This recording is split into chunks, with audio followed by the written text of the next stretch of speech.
Hello everyone. Science देख रहे थे हम लोग लूसेंट जनरल नॉलेज बुक से, जो कि इंग्लिश वाली लूसेंट की जो बुक है जनरल नॉलेज की।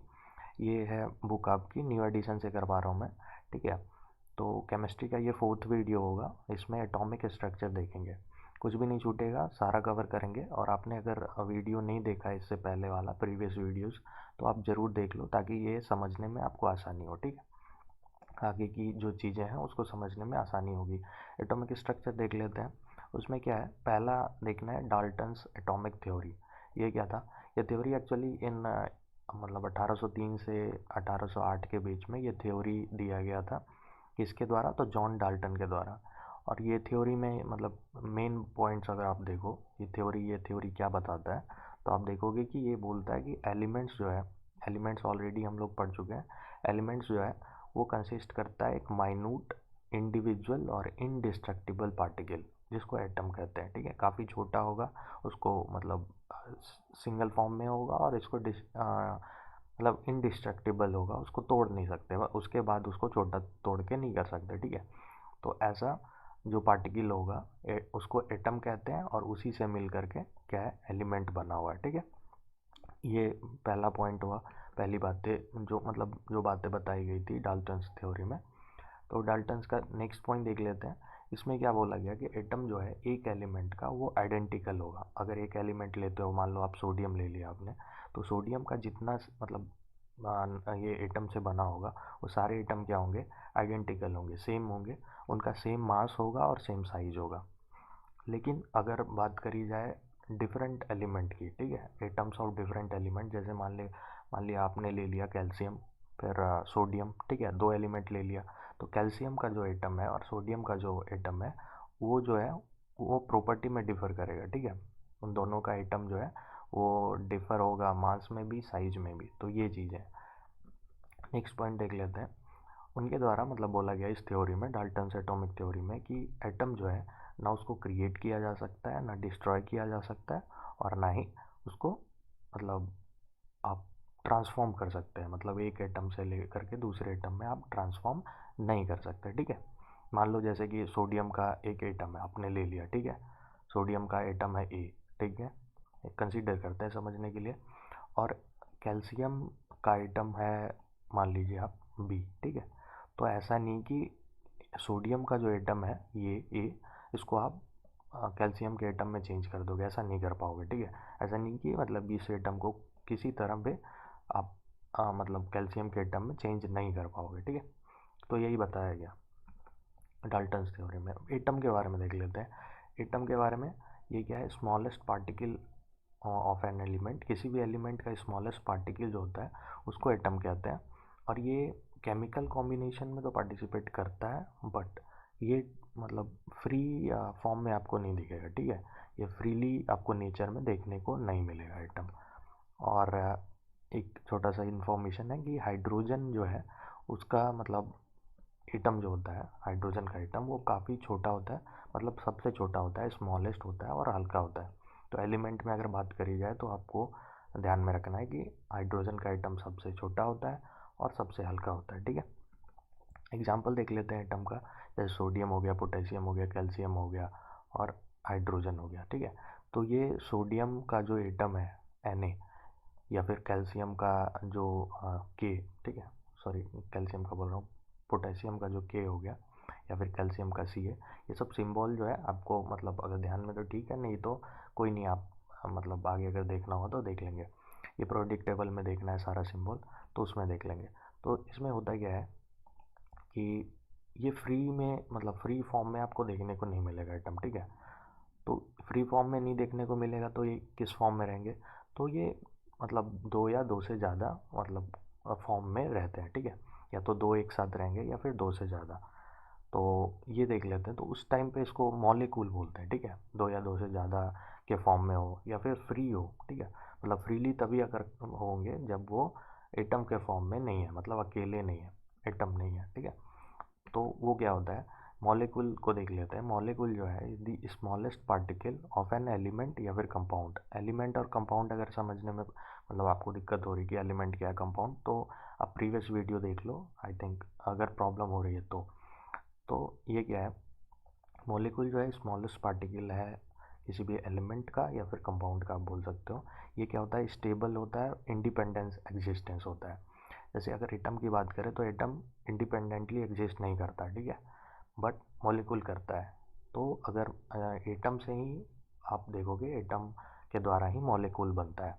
तो वो कैसे, एग्जाम्पल से आपको क्लियर हो जाएगा। ये देख लो, जैसे ऑक्सीजन है, ऑक्सीजन का अगर एक एटम की बात करें तो वो क्या होता है, वो हो गया ओ, ठीक है। तो ये ऑक्सीजन का सिंबल हो गया। बट ये एटम है, ये फ्रीली आप नहीं देखोगे कि मतलब सिंगल एटम ऑक्सीजन का वो अवेलेबल मतलब फ्रीली हो और स्टेबल हो, ऐसा नहीं देखने को मिलेगा।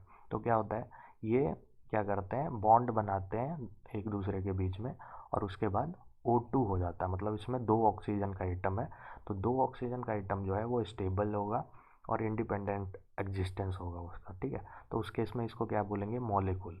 उसी तरह नाइट्रोजन का आप देख रहे हो, N2 है, मतलब दो नाइट्रोजन का एटम है, और ये N2 जो हुआ ये मॉलिक्यूल हुआ। बट सिंगल N की बात करें, मतलब नाइट्रोजन की बात करें, तो वो एटम हो जाएगा। इसी तरह क्लोरीन, दो क्लोरीन है, वो मॉलिक्यूल बनाया है दो एटम मिल करके क्लोरीन का, तो उसको मॉलिक्यूल बोलेंगे और इंडिपेंडेंट एग्जिस्टेंस है, ठीक है। तो एटम में क्या होगा कि वो इंडिपेंडेंटली एग्जिस्ट नहीं करेंगे, और मॉलिक्यूल में क्या होगा, इंडिपेंडेंटली एग्जिस्ट करेंगे, ठीक है। बाकी एग्जांपल जैसे P4 हो गया, ऐसे 8 हो गया, ये सारे एग्जांपल हो गया। आई थिंक आप मतलब क्लियर हुआ होगा। देख लेते हैं आगे, मोल के बारे में पढ़ना है। मोल क्या है, मोल जो है ये कलेक्शन है कुछ पार्टिकल का। तो वो कितने पार्टिकल का कलेक्शन है, तो 6.023 इंटू 10⁻23 पार्टिकल्स का ये कलेक्शन है। तो एक मोल अगर आपको बोला जाए कि एक मोल में कितना पार्टिकल आएगा, तो आपको बोलना है कि 6.023 इंटू 10⁻23। अब एक मोल के बराबर, एक मोल इक्वल टू तो इतना हो गया। इसका क्या मतलब है, मान लो कि अगर जैसे हम लोग रिमेंबर करते हैं, याद करते हैं कि एक पेयर में क्या होता है, दो, मतलब एक पेयर कोई भी चीज़ का आप लेते हो तो उसका मतलब होता है दो, ठीक है। जैसे आपने बोला कि वन पेयर ऑफ पेन, ठीक है, तो इसका क्या मतलब हुआ कि वन पेयर ऑफ पेन का क्या मैं कहना चाह रहा हूँ, इसका मतलब दो पेन, ठीक है। इसी तरह एक वन मोल इक्वल टू होता है 6.023 इंटू 10⁻23। तो अगर आप बोलोगे एक मोल एटम, तो इसका क्या मतलब हो जाएगा, 6.023 इंटू 10⁻23 एटम्स, ठीक है। तो इसी तरह अगर मॉलिक्यूल ले लो कि वन मोल मॉलिक्यूल का क्या मतलब हुआ, तो इसका मतलब हुआ 6.023 इंटू 10⁻23 मॉलिक्यूल, ठीक है।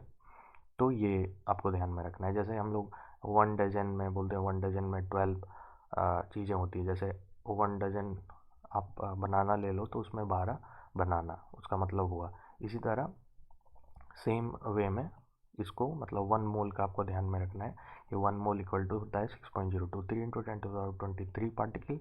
तो मोल के साथ जो भी ऐड करेंगे, जैसे एटम ऐड करा तो उतना एटम हो जाएगा, फिर मॉलिक्यूल ऐड करा तो उतना मॉलिक्यूल हो जाएगा। तो ये ध्यान में रखना है। और ये जो 6.023 इंटू 10⁻23 जो पार्टिकल है, जो नंबर है, सॉरी पार्टिकल बोल रहा हूँ, जो नंबर है, ये नंबर क्या कहलाता है, एवोगाद्रोज नंबर, ठीक है। तो एवोगाद्रोज नंबर पूछा जाए कि कौन है, तो आपको बोलना है यही 6.023 इंटू 10⁻23, ठीक है। ये एवोगाद्रोज नंबर हो गया। यहाँ पे मतलब सिंपल सा एक लाइन दिया हुआ है, उसको समझ लेते हैं। यहाँ पे दिया हुआ है कि अगर आप Mg2+ जो कि आयन है, आप मैग्नीशियम क्लोराइड देख लो, MgCl2 इसका फॉर्मूला होता है। तो MgCl2 में आप क्या देख रहे हो कि इसमें मैग्नीशियम का एक एटम है और कैल्शियम का, सॉरी कैल्शियम बोल रहा हूँ, क्लोराइड का दो एटम है। तो आप देखोगे कि Mg जो हो गया, मैग्नीशियम जो हो गया, उसमें उसका अगर 1 मिलियन मतलब आयन लेते हैं, ठीक है, 1 मिलियन Mg2+ आयन अगर लेते हैं मैग्नीशियम का, तो क्लोरीन का क्या हो जाएगा, चूँकि क्लोरीन क्या है, इसमें दो है, ठीक है। अगर MgCl2 की बात करें तो मैग्नीशियम एक है, क्लोरीन दो है। तो क्लोरीन आप क्या करोगे, तो क्लोरीन कितना हो जाएगा, तो क्लोरीन हो जाएगा 2 मिलियन, ठीक है। अगर 1 मिलियन मैग्नीशियम है तो क्लोरीन का कितना हो जाएगा, नंबर ऑफ क्लोरीन 2 मिलियंस, ठीक है। तो ये सिंपल सा है, सिंपल सी चीज़ है, ठीक है। एटॉमिक मास क्या होता है ये देख लेते हैं।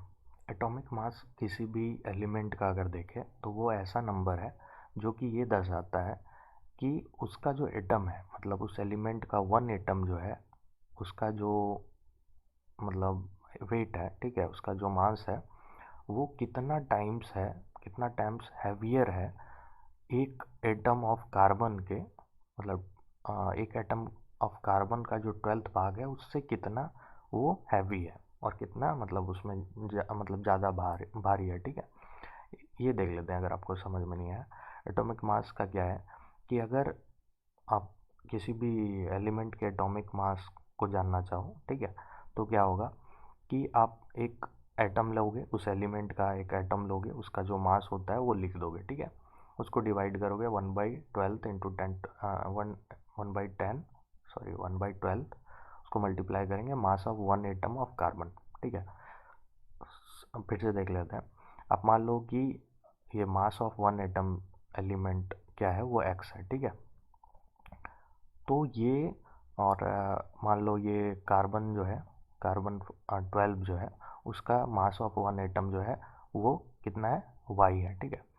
तो इसका 12th भाग निकालेंगे, y का 12th भाग जितना होगा उसको कंपेयर करेंगे वन एटम ऑफ एलिमेंट, ठीक है। वन एटम ऑफ एलिमेंट, जो भी एलिमेंट दिया हुआ है, one atom of the element, तो जो आंसर आएगा, ठीक है, तो जो देखेंगे कंपेयर करने के बाद कि कितना हैवी है इसके कंपैरिजन में, मतलब कार्बन के मतलब एटम के 1/12 के कंपैरिजन में, वही होगा आपका एटॉमिक मास, ठीक है।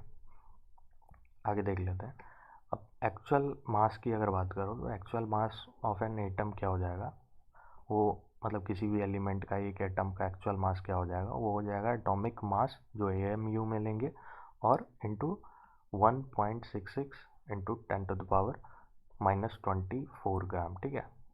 तो ये ध्यान में रखना है आपको। आगे देख लेते हैं। मॉलिक्यूलर मास की बात हो रही है, सेम उसी तरह निकालेंगे, बट इसमें क्या करेंगे, मॉलिक्यूलर मास किसी सब्सटेंस का वो वैसा नंबर होता है जो, मतलब अगर वन एटम लेते हैं कार्बन मतलब 12 का, और उसका 12th भाग निकालते हैं और उससे वन मॉलिक्यूल जो है उस सब्सटेंस का, उसको कंपेयर करते हैं कि कितना हैवी है, ठीक है। उसके इसके कंपेरिजन में, मतलब कार्बन 12 का जो 12th भाग है उससे कितना भारी है, उससे कंपेयर करेंगे, और जो आएगा मतलब कंपेरिजन जो होगा उसको क्या कहेंगे, molecular mass of the substance, ठीक है। कंस्टिट्यूएंट या फिर फंडामेंटल पार्टिकल किसी भी एटम का क्या क्या होता है ये देख लेते हैं। तो आप कंस्टिट्यूएंट ऑफ एन एटम बोलो या फिर fundamental particles of an atom बोलो, वो तीन होते हैं। वो कौन कौन है, इलेक्ट्रॉन, प्रोटॉन और न्यूट्रॉन, ठीक है। तो एटम का अगर एक्चुअली में आप देखा जाओ, मतलब अभी तक में जो भी जानकारी है उसके अकॉर्डिंग आप देखोगे तो क्या आपको पता चलेगा कि ये एटम इस तरह का कुछ होता है, इसका स्ट्रक्चर जो है एटम का, आप देखोगे इस तरह का कुछ होता है।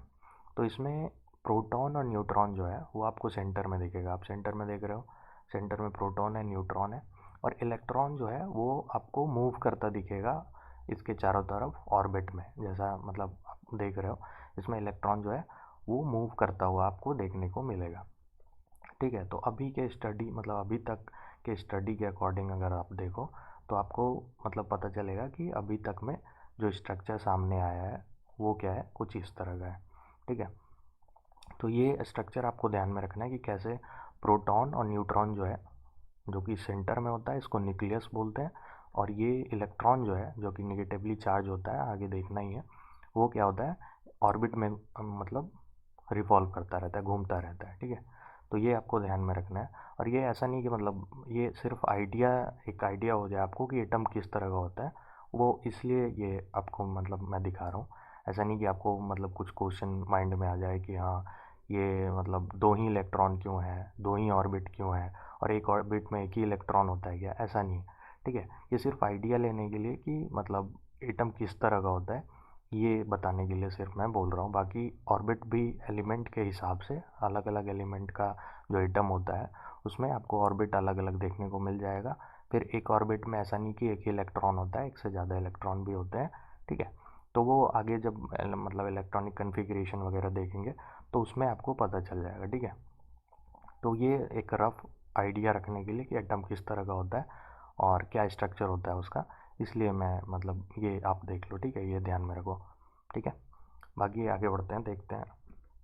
आगे देखना क्या है, इलेक्ट्रॉन। अब हम लोगों ने देखा एटम में 3 फंडामेंटल पार्टिकल होते हैं, ठीक है। तो या फिर मतलब आप उसको कंस्टिट्यूएंट बोल सकते हो। तो उसमें मतलब हम लोगों ने क्या देखा, इलेक्ट्रॉन, प्रोटॉन और न्यूट्रॉन। तो इलेक्ट्रॉन का देख लेते हैं। इलेक्ट्रॉन के बारे में कुछ इन्फॉर्मेशन है। जैसे इसको डिस्कवर किया गया था किसके द्वारा, जे थॉमसन के द्वारा, ठीक है। और इसका जो नाम है, मतलब इलेक्ट्रॉन जो बोला गया, वो नामकरण इसका किसने किया, तो स्टोनी, ठीक है। स्टोनी ने इनको नाम दिया था, मतलब इलेक्ट्रॉन को इलेक्ट्रॉन बोला था। अब इसका कुछ चार्ज होता है। जैसे अगर ये सिंबल आप देखो तो इसमें ये चार्ज और मतलब मास आपको बताएगा, ठीक है। तो चार्ज इसका क्या है और मास क्या है, ये आपको इस मतलब सिंबल से पता चलेगा, ठीक है। अब देख लेते हैं। जैसे रिलेटिव चार्ज ऑन इलेक्ट्रॉन की अगर बात करें तो क्या है, -1 है, ठीक है। आप -1 यहाँ देख रहे हो। तो ये चार्ज हो गया और ये मास को दिखाता है। जस्ट अ मिनट, हाँ, जस्ट मैं मतलब इसको हटा दूँ। हाँ, ये मैं बता रहा था कि रिलेटिव चार्ज ऑफ इलेक्ट्रॉन की अगर बात करें तो वो -1 हो गया, ठीक है, -1 यूनिट। और इसका एब्सोल्यूट चार्ज की बात करें, ये चार्ज कैरी करता है। ऐसे नॉर्मली हम लोग बोल देते हैं कि इलेक्ट्रॉन जो होता है नेगेटिवली चार्ज होता है, ठीक है। तो एब्सोल्यूट चार्ज की अगर बात करें तो वो कितना आता है, मतलब माइनस में होगा 1.6 इंटू 10⁻19 कूलम, ठीक है। कूलम जो है वो यूनिट है चार्ज का, तो ये ध्यान में रखना है। और अगर इलेक्ट्रोस्टैटिक यूनिट में अगर बात करें तो कितना हो जाएगा, -4.8 इंटू 10⁻−10, ठीक है। अब रिलेटिव मास की अगर बात करें तो ये लगभग 0.0000543 AMU है, ठीक है। तो मतलब लगभग जीरो ही समझो आप, काफ़ी कम है, ठीक है। और अगर AMU की बात करें तो इसका एब्सोल्यूट मास मतलब सॉरी, अगर एब्सोल्यूट मास की बात करें तो वो कितना है, अगर ग्राम में देखें तो 9.1 इंटू 10⁻28 मतलब -28। और अगर केजी में देखा जाए तो 9.1 इंटू 10⁻−31 kg, ठीक है। तो ये इसका मतलब मास का बात हो गया। और मास चार्ज का अगर रेशियो आप निकालोगे, ठीक है, आपने जैसे मतलब चार्ज हम लोगों ने देखा, फिर मास भी देखा। तो चार्ज को अगर मास से डिवाइड करोगे, जिसको चार्ज मास रेशियो बोलते हैं इलेक्ट्रॉन का, तो वो कितना आएगा, तो वो आएगा -1.76 इंटू 10⁸ कूलम पर ग्राम, ठीक है। तो कूलम हो गया चार्ज का और ग्राम हो गया मास का यूनिट, ठीक है। तो कूलर पर ग्राम हो जाएगा, कूलम बाई ग्राम, ठीक है। तो ये इसका हो गया। आप ऐसे मतलब डिवाइड करना चाहो तो डिवाइड करके देख सकते हो कि चार्ज ले लेना फिर मास ले करके डिवाइड करके, बट यूनिट सेम रखना है। ऐसा नहीं कि मतलब ये जैसे यहाँ पे ग्राम में ना, ग्राम में देख रहे हो, ग्राम में डिवाइड करके दिया हुआ, तो ऐसा नहीं कि केजी वाला आप ले लो मास में। तो आप डिवाइड करके से देख सकते हो, आंसर इतना आएगा, ठीक है। इलेक्ट्रॉन जो है उसको ऑब्टेन किया गया था कैथोड रे एक्सपेरिमेंट के द्वारा, ठीक है। तो ऑब्वियस है, फर्स्ट टाइम जब इसके बारे में पता चला तो एक एक्सपेरिमेंट के थ्रू पता चला। ऑब्वियस है, कोई ना कोई एक्सपेरिमेंट के थ्रू ही पता चलेगा। ये काफ़ी छोटे होते हैं ना मतलब साइज में। तो वो कौन सा था, तो कैथोड रे एक्सपेरिमेंट है, ठीक है। आगे देख लेते हैं प्रोटॉन के बारे में। इसका भी सिंबल आप देखोगे तो मतलब ये जो 1 शो कर रहा है, ये भी मास दिखा रहा है, ये मास दिखा रहा है और ये चार्ज के बारे में बता रहा है, ठीक है। तो ये किसके द्वारा, मतलब प्रोटॉन किसके द्वारा डिस्कवर किया गया था, तो गोल्डस्टीन के द्वारा। और इसका नामकरण की अगर बात करें, प्रोटॉन किसके द्वारा नाम दिया गया था, तो रदरफोर्ड के द्वारा, ठीक है। रिलेटिव रिलेटिव चार्ज देख लेते हैं प्रोटॉन का क्या होता है, +1 होता है, ठीक है। ये मतलब पॉजिटिवली चार्ज होता है, ठीक है। तो +1 आप देखोगे कि इसका चार्ज जो है +1 होता है। और एब्सोल्यूट चार्ज अगर देखो, एब्सोल्यूट चार्ज कितना है, +1.6 इंटू 10⁻−19 कूलम, ठीक है। और उसी तरह अगर आप देखोगे मतलब इलेक्ट्रोस्टैटिक यूनिट में देखोगे तो 4.8 इंटू 10⁻−10, ठीक है। तो ये इसका क्या हो गया, रिलेटिव चार्ज हो गया। अब देख लेते हैं कि इसका रिलेटिव मास क्या होता है। रिलेटिव मास अगर प्रोटॉन की बात करें तो वो कितनी है, 1.00763 AMU, ठीक है। और एब्सोल्यूट मास की अगर बात करें तो 1.673 इंटू 10⁻24, ये ग्राम में हो गया।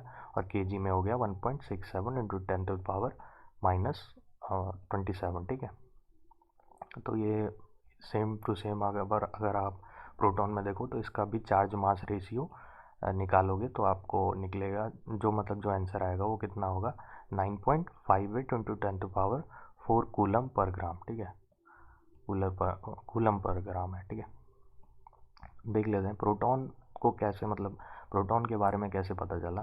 तो ये एनोड रे एक्सपेरिमेंट के द्वारा। ठीक है, कैथोड की अगर इलेक्ट्रॉन की बात करें तो कैथोड रे एक्सपेरिमेंट के द्वारा पता चला था। अब प्रोटॉन के बारे में, प्रोटॉन हम लोग किस एक्सपेरिमेंट से हम लोगों ने ऑब्टेन करा था, तो मतलब इसको प्राप्त किया गया था एनोड रे एक्सपेरिमेंट के द्वारा। ठीक है, आगे देख लेते हैं जो नेक्स्ट पार्टिकल है, fundamental particle of an atom, तो वो क्या है, न्यूट्रॉन है। ठीक है, तो इसका मास देख लो, मतलब 1 और चार्ज क्या होता है इसका 0। ठीक है, इसको डिस्कवर किया गया था जेम्स चैडविक के द्वारा।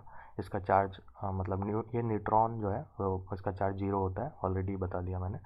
और रिलेटिव मास की अगर बात करें तो कितना होगा 1.00863, और इसका एब्सोल्यूट मास की अगर बात करें तो 675 इंटू 10⁻⁻24 ग्राम।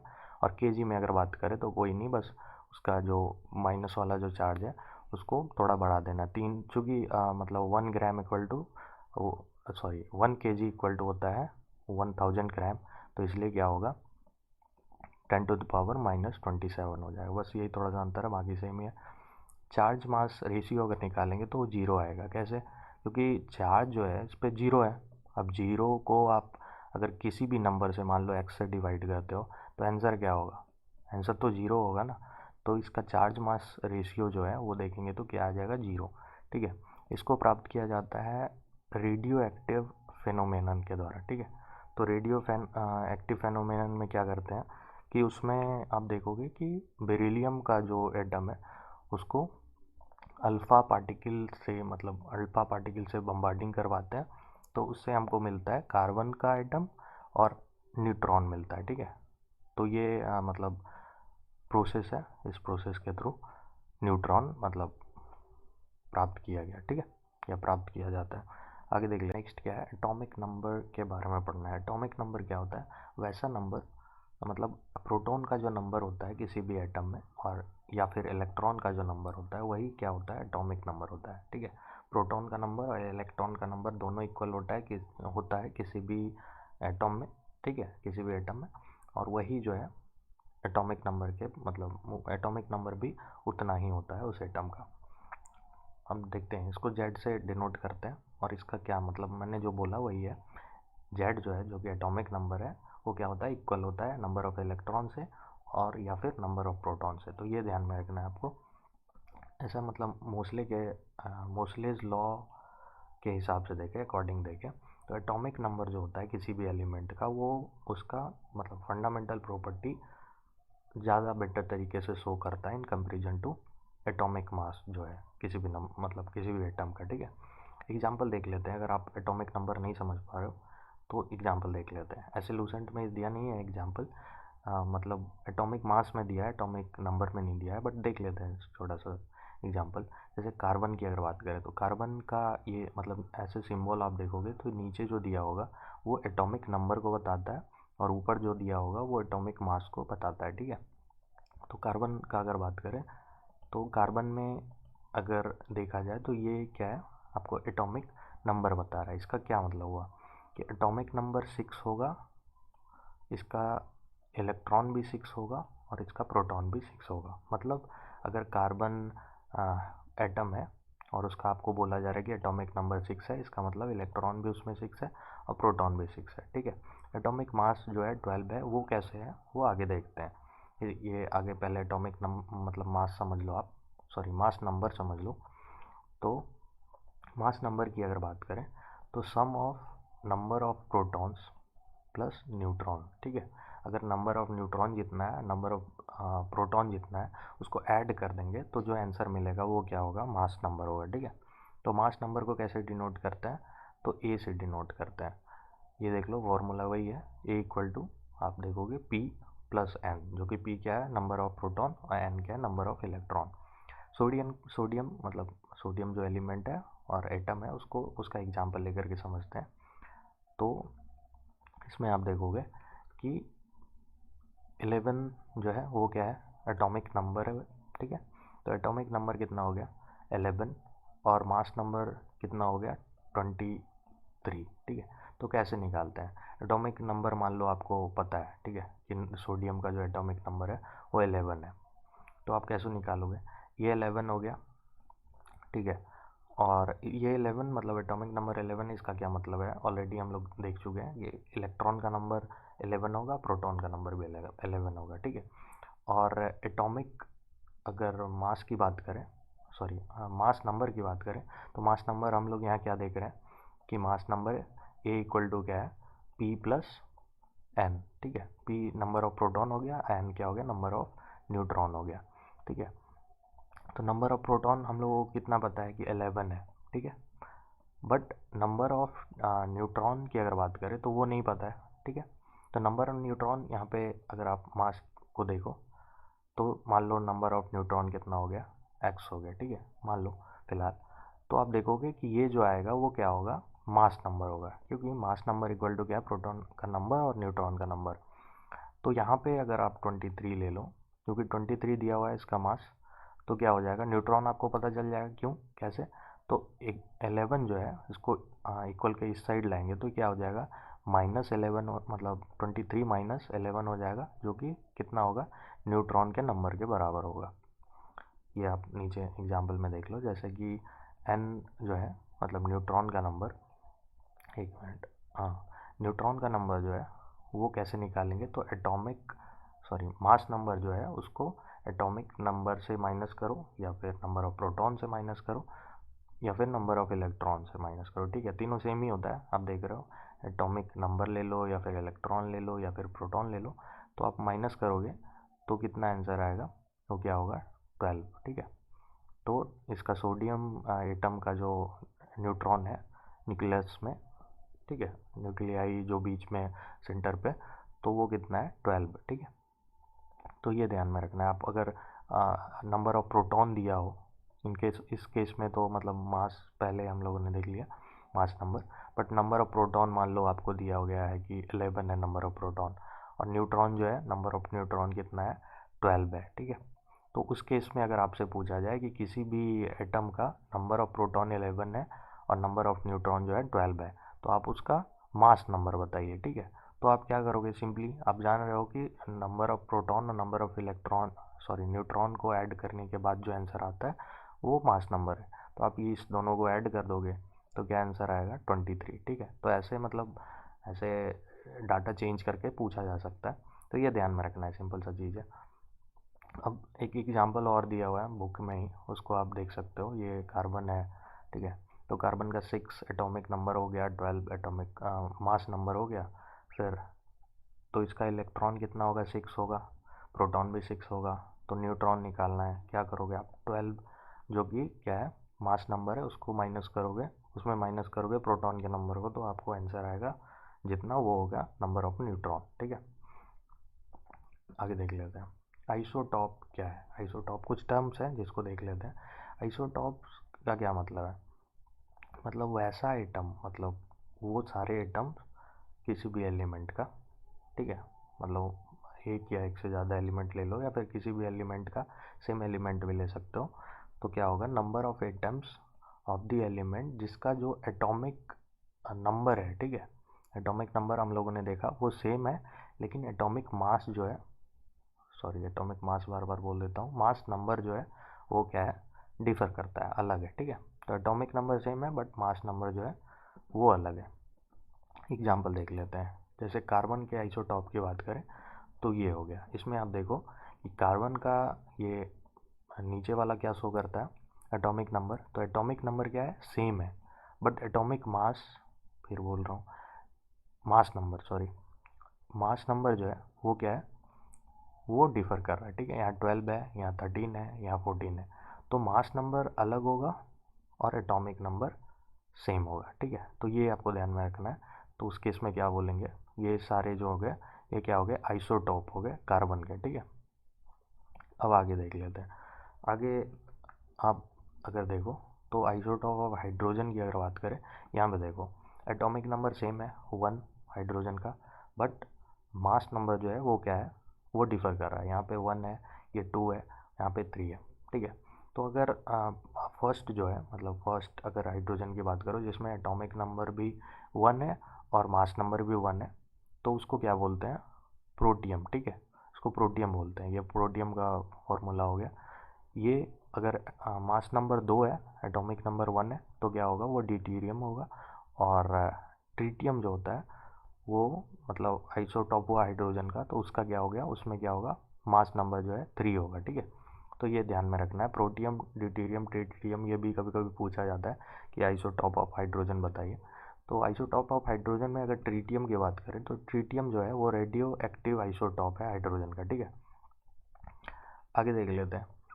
अगर आइसोटॉप मतलब आइसोटॉप में क्या होता है? नंबर ऑफ प्रोटॉन और नंबर ऑफ इलेक्ट्रॉन वो सेम होता है। सिंपल है, मतलब सिंपल सा चीज़ है। अगर एटॉमिक नंबर सेम होता है, ठीक है। मैंने मतलब यहाँ पे हम लोगों ने देखा कि एटॉमिक नंबर सेम हो रहा है, तो ऑब्वियस है एटॉमिक नंबर जो होता है वो क्या होता है? प्रोटॉन के नंबर के बराबर होता है और या फिर इलेक्ट्रॉन के नंबर के बराबर होता है। तो इससे क्या पता चलता है? आप इसको एटॉमिक नंबर ना बोल करके ये भी बोल सकते हो कि आइसोटॉप जो है उसमें क्या है? एटम्स का नंबर ऑफ प्रोटॉन सेम होगा या फिर नंबर ऑफ इलेक्ट्रॉन सेम होगा, लेकिन नंबर ऑफ न्यूट्रॉन जो है वो डिफर करेगा, ठीक है। क्योंकि नंबर ऑफ न्यूट्रॉन तो वो मतलब मास नंबर से निकलता है और मास नंबर क्या कर रहा है? डिफर कर रहा है, ठीक है। आगे देख लेते हैं आइसोबार का क्या मतलब है। इसमें क्या होगा? मतलब एटम्स मतलब एलिमेंट्स का जो एटम है उसमें क्या होगा कि सेम मास नंबर होगा, बट एटॉमिक नंबर डिफर करेगा, ठीक है। एटॉमिक नंबर जो है वो डिफर करेगा और मास नंबर जो है यहाँ पे सेम होगा। एग्जांपल के लिए देख लो आप, ये सारे जो ऊपर जो मास नंबर शो करते हैं सारे 40 है आर्गन का, फिर पोटेशियम हो गया, कैल्शियम हो गया। बट अगर आप नीचे वाली ये जो देखो जो कि एटॉमिक नंबर को शो करता है वो डिफर कर रहा है। जैसे आर्गन का हो गया 18, पोटेशियम का हो गया 19 और कैल्शियम का 20, ठीक है। तो ये आइसोटोन का क्या मतलब है? आइसोटोन मतलब एटम्स ऑफ डिफरेंट एलिमेंट की अगर बात करें, ठीक है, तो उसका अगर सेम नंबर ऑफ न्यूट्रॉन अगर आप देखते हो एटम्स में, तो उस केस में क्या होगा? वो आइसोटोन कहलाएगा, ठीक है। एग्जांपल देखते हैं। जैसे ये देख लो आप, अलग अलग एलिमेंट का एटम हो गया, जैसे कार्बन हो गया, नाइट्रोजन हो गया, ऑक्सीजन हो गया, ठीक है। ये अलग अलग एटम्स हैं, बट इसमें आप देखोगे तो नंबर ऑफ न्यूट्रॉन जो है वो आपको सेम देखने को मिलेगा। जैसे आप देख लो 14 नंबर ऑफ न्यूट्रॉन कैसे निकालते हैं? तो मास नंबर जो होता है उसमें से एटॉमिक नंबर को माइनस करते हैं। ये ऑलरेडी हम लोग देख चुके हैं। तो 14 में से अगर आप 6 माइनस करोगे तो आंसर क्या आएगा? आंसर आ जाएगा आपका 8, ठीक है। फिर अगर आप 15 ये नाइट्रोजन की बात करें तो 15 जो कि मास नंबर है और 7 क्या है? एटॉमिक नंबर, उसको माइनस करोगे 15 में से 7 तो आंसर क्या आएगा? आंसर आएगा 8। अगर आप ऑक्सीजन ले लो, ऑक्सीजन एलिमेंट मतलब एलिमेंट जो है उसके एटम का बात करें तो उसमें 16 मास नंबर हो गया और 8 जो है वो एटॉमिक नंबर हो गया। उसको भी आप अगर न्यूट्रॉन निकालोगे माइनस करके 16 माइनस 8 तो क्या होगा? 8 आएगा। तो हर एक एग्जाम्पल में मतलब आप कार्बन, नाइट्रोजन, ऑक्सीजन जो दिया हुआ है इसमें आप देखोगे नंबर ऑफ न्यूट्रॉन जो है वो क्या है? सेम है। तो ये क्या हो जाएंगे? ये सारे ये आइसोटोन हो जाएंगे, ठीक है। तो कार्बन, नाइट्रोजन, ऑक्सीजन जो है ये एग्जाम्पल हो गया आइसोटोन का। आगे देख लेते हैं। आगे है आइसो इलेक्ट्रॉनिक, ठीक है। तो आइसो इलेक्ट्रॉनिक का क्या मतलब है? आइसो इलेक्ट्रॉनिक की अगर बात करें तो दीज आर एटम्स या फिर मॉलिक्यूल या फिर आयंस जो कि सेम नंबर ऑफ इलेक्ट्रॉन जिसमें होगा, ठीक है। आइसो इलेक्ट्रॉनिक में क्या हो जाएगा? सेम नंबर ऑफ इलेक्ट्रॉन होगा, ठीक है। तो ये देख लेते हैं एग्जाम्पल के थ्रू। जैसे आप ऑक्सीजन 2 माइनस, तो इसका जो नंबर ऑफ इलेक्ट्रॉन होगा वो F माइनस, नियॉन या फिर सोडियम प्लस, ये आयन है, ठीक है। ये आयन हो गया आपके मैग्नीशियम 2 प्लस, ये भी मैग्नीशियम का आयन है। तो आयन होता क्या है एक्चुअली? मतलब ये चार्जेस क्यों आते हैं? जैसे सोडियम की बात कर लें, ठीक है। तो सोडियम में आप देखोगे कि सोडियम में कितना नंबर ऑफ इलेक्ट्रॉन होता है? वो 11 होता है, ठीक है। और नंबर ऑफ इलेक्ट्रॉन किसी भी एटम का वो इक्वल होता है नंबर ऑफ प्रोटॉन से, ठीक है। तो प्रोटॉन क्या है? पॉजिटिवली चार्ज्ड है, ऑलरेडी हम लोग देख चुके हैं। तो प्रोटॉन पॉजिटिवली चार्ज हो जाएगा 11 और इलेक्ट्रॉन की अगर बात करें तो इलेक्ट्रॉन हो जाएगा, इलेक्ट्रॉन भी 11 है, ठीक है। तो इस केस में अगर हम एक इलेक्ट्रॉन हटा दें, ठीक है, मान लो एटम में से एक इलेक्ट्रॉन हटा दे तो क्या हो जाएगा, नंबर ऑफ इलेक्ट्रॉन जो हो जाएगा वो क्या होगा, 10 हो जाएगा, ठीक है। और नंबर ऑफ प्रोटॉन क्या हो गया, वो 11। तो इसका मतलब मतलब प्रोटॉन जो है एक ज़्यादा है, एक ज़्यादा होगा तो प्रोटॉन क्या होता है, पॉजिटिवली चार्ज होता है, तो एक पॉजिटिव चार्ज इस पे आ जाएगा सोडियम पे, ठीक है। तो उस केस में इसको क्या कहेंगे, आयन। जैसा कि आप देख रहे हो यहाँ पे, तो आप देखोगे कि सोडियम का Na+ दिया हुआ है। इसका ये मतलब है कि इसमें जो है नंबर ऑफ इलेक्ट्रॉन जो है वो क्या है, 10 है, ठीक है। जबकि नंबर ऑफ इलेक्ट्रॉन होता कितना है सोडियम में, 11 होता है। बट इन सोडियम आयन की अगर बात करें Na+, तो इस केस में एक इलेक्ट्रॉन हटा दिया गया, तो नंबर ऑफ इलेक्ट्रॉन हो गया 10। सेम इसमें अप्लाई करते हैं, इसमें नंबर ऑफ इलेक्ट्रॉन जो होता है वो 12 होता है, उसमें से अगर आप 2 हटा दो तो ये क्या हो जाएगा, Mg2+, जो कि आयन है। इसमें भी 10 इलेक्ट्रॉन हो गया, नियॉन में भी 10 इलेक्ट्रॉन होता है, ये भी 10 इलेक्ट्रॉन हो गया, उसी तरह निकालते हैं, ठीक है। और इसमें भी 10 इलेक्ट्रॉन हो गया। तो इस केस में आप देखोगे इलेक्ट्रॉन सेम हो रहा है, तो ये क्या हो जाएगा, एग्जाम्पल हो जाएगा आइसो इलेक्ट्रॉनिक का, ठीक है। आगे देख लेते हैं, एक और एग्जाम्पल दिया हुआ है, इसमें भी आप देखोगे तो सेम चीज़ अप्लाई होता है, नंबर ऑफ इलेक्ट्रॉन्स जो है वो सेम होती है, ठीक है। आगे देख लेते हैं, जब हीलियम एटम जो है वो 2 इलेक्ट्रॉन लूज करता है तो क्या होता है, ये बन जाता है पॉजिटिवली चार्ज हीलियम आयन। जो मैं बताना चाह रहा था वही मतलब यहाँ पे समझाने का कोशिश किया गया है कि अगर इलेक्ट्रॉन जितना आप हटाते हो उतना चार्ज जो है उस पर आ जाता है। जैसे हीलियम में से 2 इलेक्ट्रॉन आप हटाते हो तो ये क्या हो जाता है, He++। तो He++ जो है इसी को अल्फा पार्टिकल कहते हैं, ये भी ध्यान में रखना है आपको। थॉमस मॉडल देख लेते हैं, थॉमस मॉडल क्या है। अगर थॉमस मॉडल की बात करें तो ये थॉमस मॉडल बताता है कि एक एटम जो है वो एक स्फेयर के तरह है, जिसका रेडियस लगभग, ये थोड़ा सा मिसिंग हो गया है, 10⁻⁸ सेंटीमीटर का रेडियस होता है, ठीक है। रेडियस आप समझ रहे हो, स्फेयर जैसे है, सॉरी स्फेयर बनना नहीं, ये स्फेयर मान लो कि आप है, ठीक है, कंसिडर करो ये बन नहीं पा रहा। तो इसके सेंटर से जो आप देखोगे, जो इसका मतलब सरफेस होता है, वहाँ की जो डिस्टेंस होती है उसको बोलते हैं रेडियस, ठीक है। तो रेडियस जो होता है इसका मतलब बोला गया थॉमस के थ्योरी में, थॉमस के मॉडल में, कि स्फेयर का जो रेडियस होता है वो कितना, 10⁻⁸ सेंटीमीटर। और वो क्या होता है, स्फेयर पॉजिटिवली चार्ज होता है, पॉजिटिवली चार्ज होता है। और इसमें जो है कुछ पार्टिकल जो निगेटिवली चार्ज होते हैं वो क्या होते हैं, एम्बेडेड होते हैं, ठीक है। वो क्या है, इलेक्ट्रॉन्स है, ठीक है। आपको इस मैप से शायद इस फिगर से क्लियर हो, आप देख रहे हो ये स्फेयर है, ये स्फेयर क्या है, पॉजिटिवली चार्ज है, प्लस दिखा रहा है कि स्फेयर पूरा पॉजिटिवली चार्ज है। इसमें कहीं कहीं देखोगे आप माइनस जो ये चार्ज है ये इम्बेडेड है, ठीक है, ये आपको देखने को मिलेगा। तो इस टाइप का कुछ मतलब थॉमस के द्वारा बताया गया कि एटम जो है कुछ इस टाइप का होता है, ठीक है। उसको इन्होंने बोला कि प्लम पडिंग मॉडल भी बोलते हैं इसको, या फिर वाटरमेलन मॉडल, ठीक है, एटम का। तो ऐसा क्यों बोलते हैं, अब देखोगे कि ये मतलब ये प्लम पडिंग की तरह दिखेगा और वाटरमेलन की तरह भी दिखेगा, जैसे देख रहे हो ये मतलब ये पॉजिटिवली चार्ज मान लो आप पूरा, और इसके बीच में ये जो बीज होता है ये निगेटिवली चार्ज पार्टिकल जो कि इलेक्ट्रॉन है वो धंसा धंसा आपको दिखेगा, ठीक है। तो इसलिए इसको वाटरमेलन मॉडल भी बोला जाता है। आगे देख लेते हैं, रदरफोर्ड का मॉडल देख लेते हैं। रदरफोर्ड के मॉडल में आपको देखने को मिलेगा कि इसमें स्कैटरिंग एक्सपेरिमेंट किया था इन्होंने, रदरफोर्ड ने, और उसके बेसिस पे इन्होंने बताया कि इन्होंने मतलब एक मॉडल दिया, एक थ्योरी दी, उसका क्या नाम है, तो न्यूक्लियर एटॉमिक मॉडल, ठीक है। वो देख लेते हैं वो क्या किया था उन्होंने।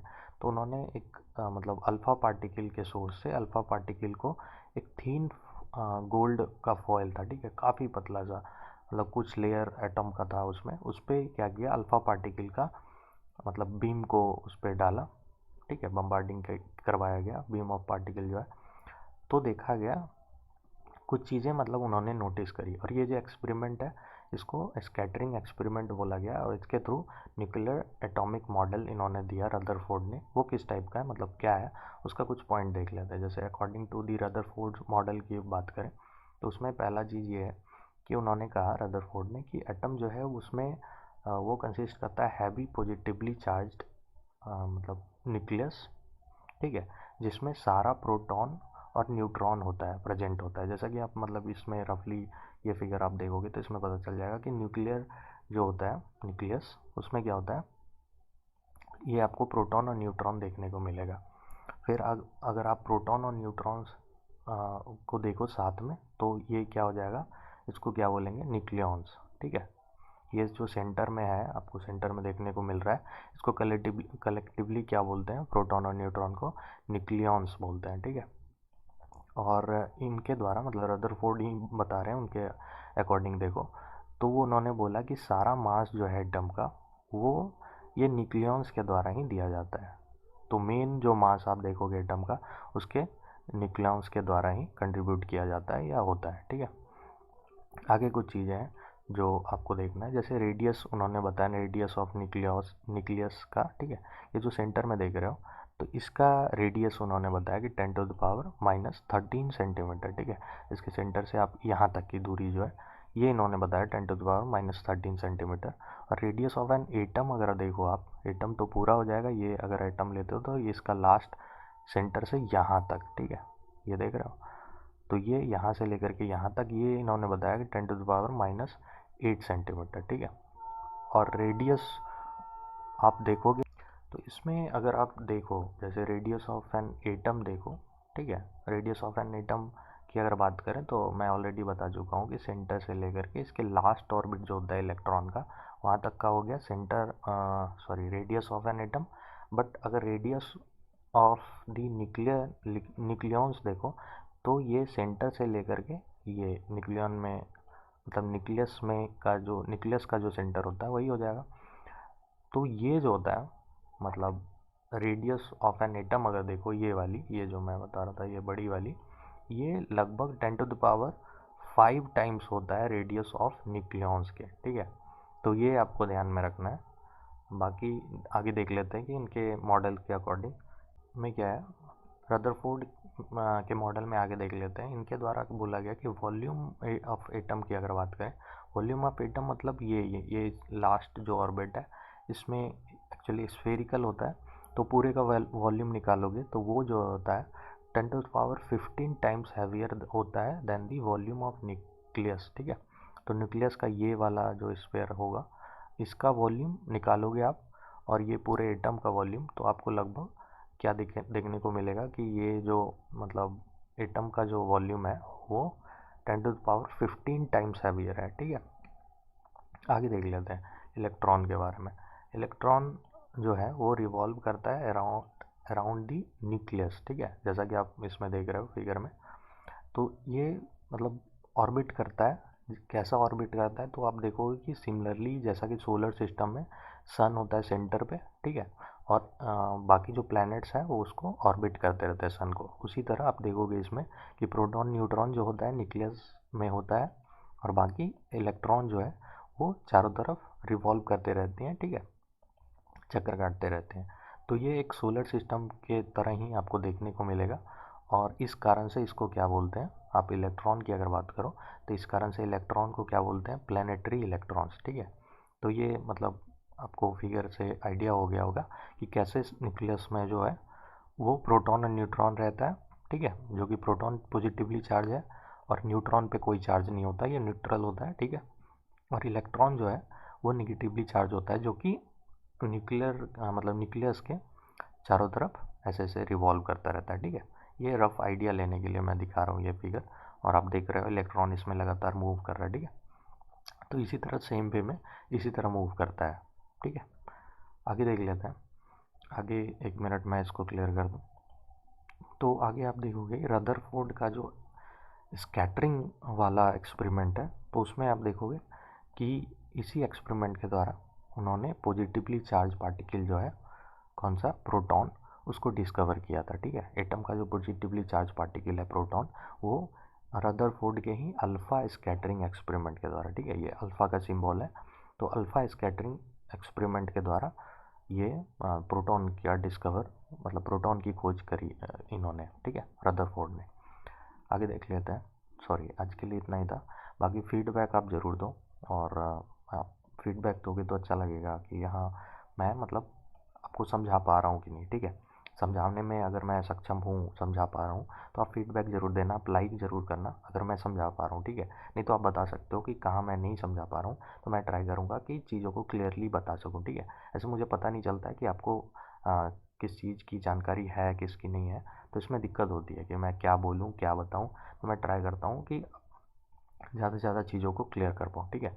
उसमें भी कुछ चीज़ें छूट जाती हैं, तो वो मतलब हो सकता है ऐसा, ठीक है।